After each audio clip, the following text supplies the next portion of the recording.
Բարև ձեզ, սիրելի ժողովուրդ։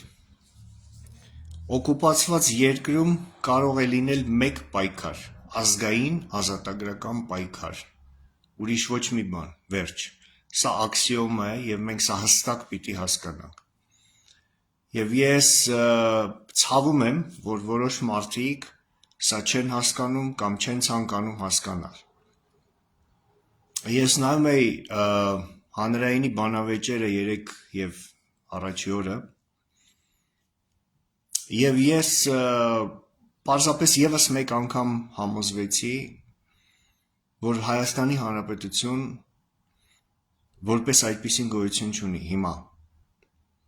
Գոյություն ունի գուբերնիա կամ գուբերնիա վիլայետ կամ վիլայետ գուբերնիա, ինչպես կուզեք, գոյություն ունի գաղութ, որի քաղաքական դաշտը ամբողջությամբ վերահսկվում է ռուսների և թուրքերի կողմից։ Կա միայն մեկ ուժ, և դա ազգային ժողովրդավարական բևեռն է, որը խոսում է գաղութացման և օկուպացիայի մասին։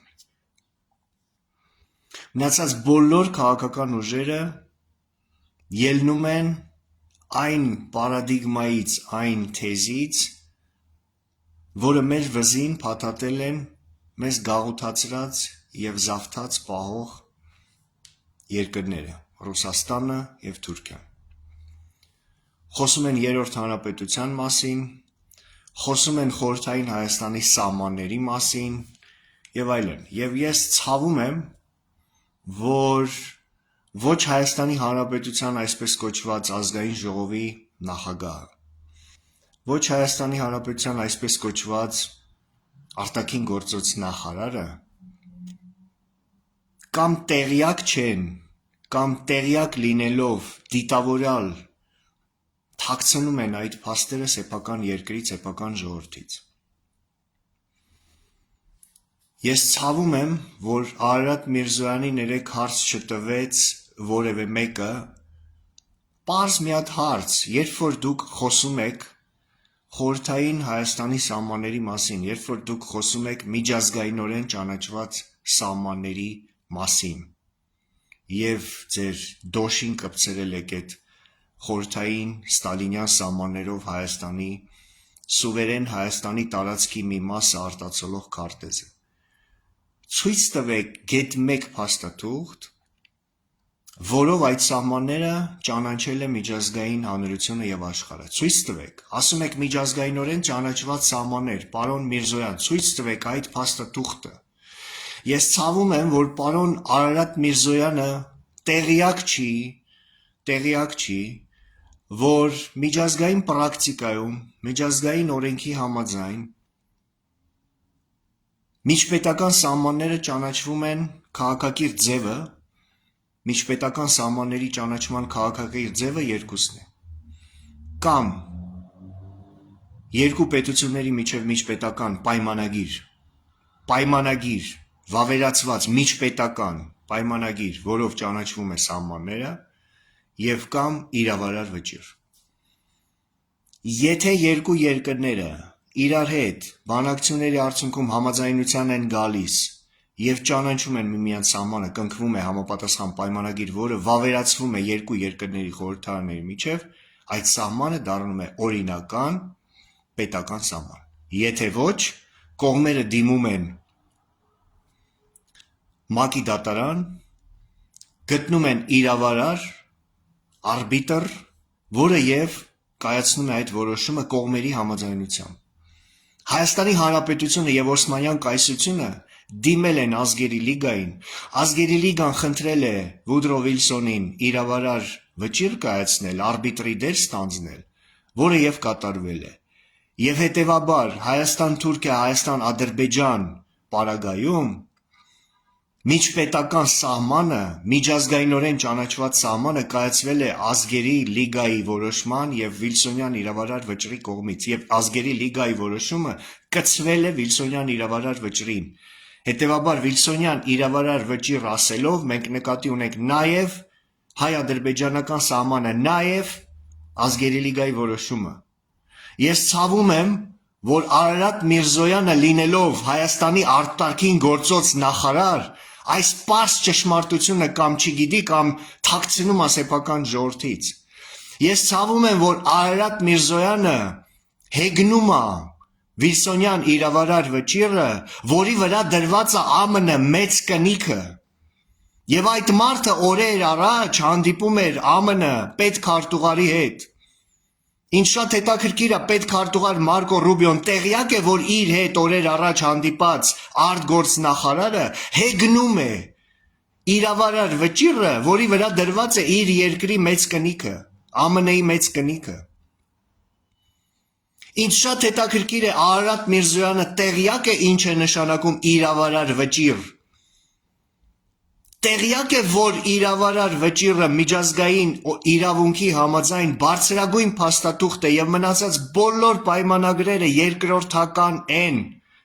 որ միջազգային իրավունքը ասում է, որ իրավարար վճիռը վաղեմության ժամկետ չունի, բեկման ենթակա չի եւ պարտադիր է կիրառման։ Միջազգային իրավունքում գոյություն ունի uti possidetis iuris սկզբունքը, որը թարգմանվում է լատիներենից տիրիր ինչ ունես, այսինքն ստացիր այն ինչ ունես։ Իրավունքով ունես, ինչ ունես դա քոնն է։ Բառացի թարգմանությունը uti possidetis iuris եւ այդ սկզբունքը նշանակում է, որ այն պետությունները, որոնք անկախություն են ստանում կայսրության փլուզման հետևանքով, նրանց սահմանները ավտոմատ կերպով դառնում են այն սահմանները, ադմինիստրատիվ սահմանները, որոնցով նրանք գտնվում էին կայսրության կազմում։ Դա վերաբերվում է հետխորհրդային բոլոր հանրապետություններին, բացի Հայաստանից։ Դա վերաբերվում է Ուկրաինային, Ղազախստանին, Բելարուսին, Ադրբեջանին եւ այլն, բոլորին, բացի Հայաստանից։ Ինչու՞։ Uti possidetis iuris սկզբունքը վերաբերվում է այն բոլոր երկրներին, ժողովուրդներին, որոնք գաղութացման պահին չեն հանդիսացել միջազգայինորեն ճանաչված պետություն, չեն ունեցել ճանաչված սահմաններ եւ չեն եղել միջազգային իրավունքի սուբյեկտ։ Հայաստանի Հանրապետությունը մինչև 1920 թվականի օկուպացիան եւ անեքսիան, բռնագծումը եւ զավթումը եղել է ճանաչված պետություն իր ճանաչված սահմաններով եւ հետեւաբար uti possidetis iuris սկզբունքը Հայաստանի Հանրապետության վրա չի տարածվում։ Երբ որ խոսում են, ասում են ԽՍՀՄ փլուզվեց եւ մենք ավտոմատ կերպով անկախություն ստացանք այն սահմաններով, որոնցով մաս էին կազմում խորհրդային միությանը եւ այդ սահմանները ավտոմատ կերպով ճանաչվեցին, դա սուտ է։ Այն երկրների վերաբերյալ, որոնք գաղութացման զավթման պահին հանդիսացել են միջազգային իրավունքի սուբյեկտ, գործում է դեօկուպացիայի սկզբունքը։ Կայսրության քայքայվելուց հետո դու պարտավոր ես պահանջել այն բոլոր տարածքները, որոնցից զրկվել ես եւ որոնք քեզնից խլվել են օկուպացիայի ագրեսիայի հետևանքով։ Դա վերաբերվում է առաջին հերթին Հայաստանի Հանրապետությանը։ Եվ մենք պիտի խոսենք դեօկուպացիայի, մենք անկախությունը վերականգնել ենք։ Արարատ Միրզոյանը իր քաղաքական տհասությունը եւ տգիտությունը ցույց տվեց, երբ որ ասեց մենք անկախացել ենք էսը, մենք չենք անկախացել։ Մենք վերականգնել ենք այն անկախությունը, որը ունեցել ենք 1918-ից 20 սահմաններին։ Վերականգնել ենք այն էլ մեր սուվերեն տարածքի մի մասի վրա։ Մեր սուվերեն տարածքի մի մասի վրա 162,000 քառակուսի կիլոմետրից 29,800 քառակուսի կիլոմետրի վրա։ Եվ մենք հիմա միջազգային հանրությունից դատարանում պիտի պահանջենք Հայաստանի սուվերեն տարածքի մյուս մասերի ազատագրումը, սա է իրականությունը։ Ես ցավում եմ, որ բանավեճերի ժամանակ ոչ մեկ հարց չտվեց Արարատ Միրզոյանին։ Չասեց այդ Ալմաթիի հռչակագիրը, որը որ դուք այդքան ցիտում եք, հղում եք անում, սահմանազատում եք անում դրա հիման վրա։ Դուք տեղյակ եք, որ հռչակագիրը ընդամենը հռչակագիր է, որ հռչակագիրը միջազգային պայմանագրի ստատուս չունի, միջպետական պայմանագիր չի, որ այդ հռչակագիրը Հայաստանը ստորագրել է 8 վերապահումներով, 8 վերապահումներով, որոնցից եթե չեմ սխալվում 4-ը վերաբերվում էին Արցախին, Արցախի ինքնորոշման իրավունքին, էթնիկ փոքրամասնությունների իրավունքին։ Հայաստանը ստորագրել է Ալմատի հռչակագիրը պայմանով, որ Ադրբեջանը կհարգի Արցախի իրավունքները։ Իսկ Ադրբեջանը Ալմատի հռչակագրին միացել է 1.5 տարի հետո ընդամենը։ Մեկը այդ հարցը չտվեց, մեկը չասեց, պարոն Միրզոյան, իսկ դուք տեղյակ եք, որ Ալմատի հռչակագրում ընդամենը խոսվում է, որ կողմերը պարտավորվում են հարգել միմյանց տարածքային ամբողջականությունն ու գոյություն ունեցող սահմանները։ Մեկը չեղավ, որ ասի, իսկ դուք տեղյակ եք, որ Ադրբեջանի տարածքային ամբողջականությունը, որը մենք այո հարգում ենք, որևէ կապ չունի ոչ Նախիջևանի, ոչ Արցախի հետ համաձայն միջազգային իրավունքի, պարոն Միրզոյան։ Մեկը չեղավ ասի, որ այդ արևմտյան Ադրբեջան խոսույթը գոյացել է, որովհետև Ադրբեջանը իրեն համարում է առաջի հանրապետության իրավահաջորդ, որին ըստ Ադրբեջանի վարկածի մաս է կազմում Արցախը, Նախիջևանը, Սյունիքը, Գյոքչան եւ այլն, բայց որը չի ճանաչվել ազգերի լիգայի կողմից, ոչ Ադրբեջանի առաջի հանրապետությունը եւ ոչ Հայաստանի առաջի հանրապետությունը չեն ճանաչվել ազգերի լիգայի կողմից, ճանաչվել է միայն Հայաստանի հանրապետությունը եւ Հայաստանի հանրապետության սահմանները։ Սա է իրականությունը, որի մասին չի խոսվում բանավեճերի ժամանակ, չի խոսվում։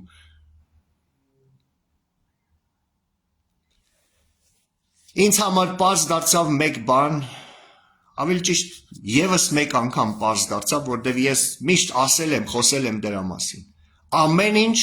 կորոշվի միայն ու միայն Պուտինյան ռեժիմի տապալումից հետո։ Ամեն ինչ կորոշվի միայն ու միայն Կրեմլի խառնակ վիճակից հետո։ Երբ որ կքանդվի այդ չեկիստական համակարգը, այդ ժամանակ կքանդվի նրա այստեղի բուծած համակարգը գաղութային։ Այդ ժամանակ քաղաքականապես կորփանան այդ բոլոր ԲՀԿ-ները, ԼՀԿ-ները, Դաշնակցությունը,